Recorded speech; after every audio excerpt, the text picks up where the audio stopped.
Welcome to the Like a DOS podcast, where Ronnie DOS shares insights regarding life, leadership, and personal development. For more of our resources, visit ronniedos.com. Now, let's join the podcast. In today's podcast, we're going to talk about the difference between being broke and being poor-minded.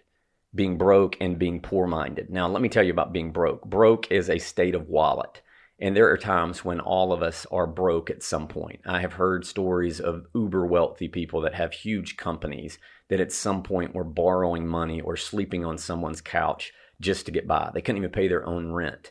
Elon Musk, the CEO of Tesla and SpaceX, he said that he had sold his company to PayPal for like $160 million profit. He got the check, and within a month, he didn't have enough money to pay rent. He had invested it back into something, and he was willing to take some risks. So yeah, in that moment, he was broke, but he definitely wasn't poor-minded.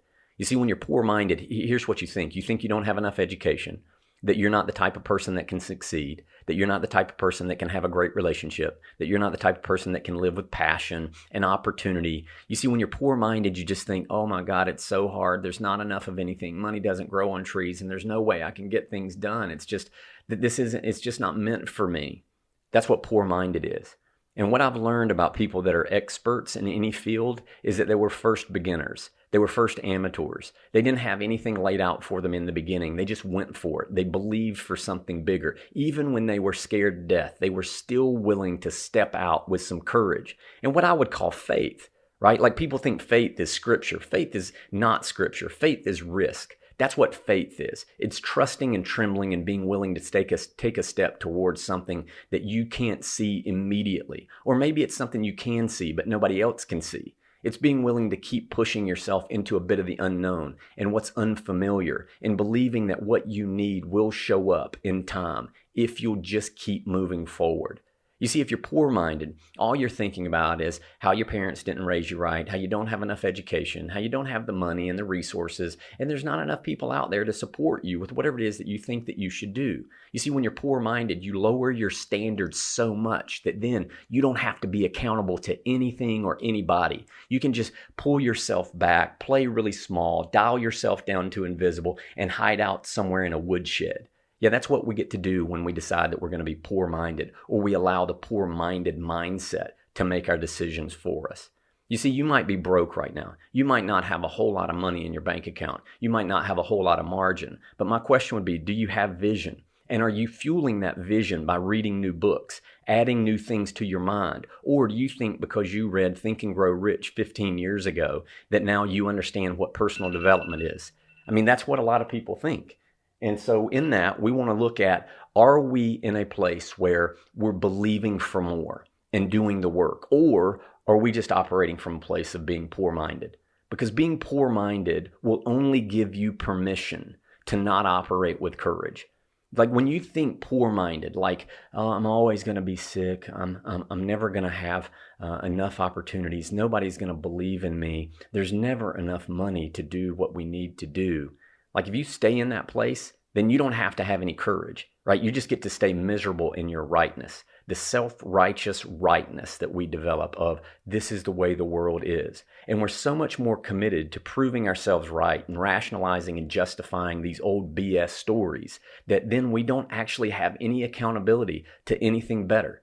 We lock on to our old beliefs and we lock out new opportunities and we miss everything that's in front of us. We do what psychologists call developing cognitive tunneling, that we only see things that we focus on and that we think are valuable. And if we've lowered our standards so much, then we think that standard is valuable, then we don't see all the resources and opportunities that are out there that could help us break through that standard, raise our level of playing, and make an impact on the world that's bigger and far better than it would have been if we didn't choose to play small.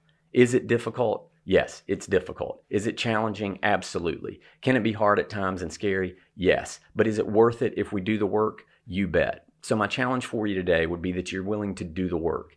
Get out there and set a goal a little bit bigger than maybe what your comfort would be telling you. Break it down into some action steps and take some action on that first step. If you step boldly into the first step, the next step in the staircase will start to show itself. And if you'll step boldly into that one, the next step will show itself as well. And the next thing you know, you've climbed up just a little bit from where you were before, and you can look back and your view's just a little bit better, and you feel better about you. You've got to do the work. You've got to be consistent. You might say, well, Ronnie, I just don't have self-confidence. The reason you don't have self-confidence is because you haven't been consistent at doing anything that's not normally easily done.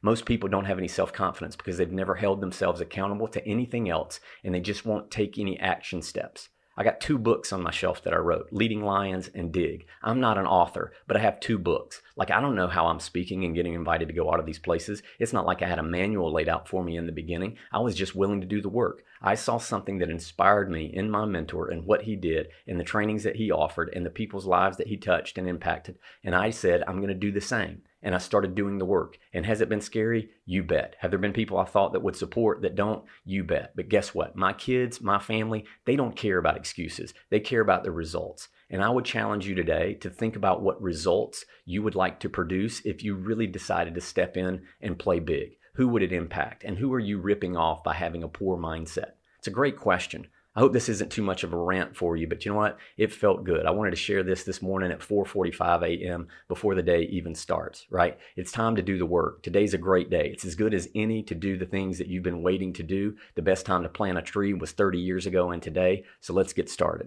This is Ronnie Doss. Check out our resources, ronniedoss.com. We got other video stuff on there to help you along the journey. I appreciate who you are. Keep digging. I'll talk to you soon. Take care.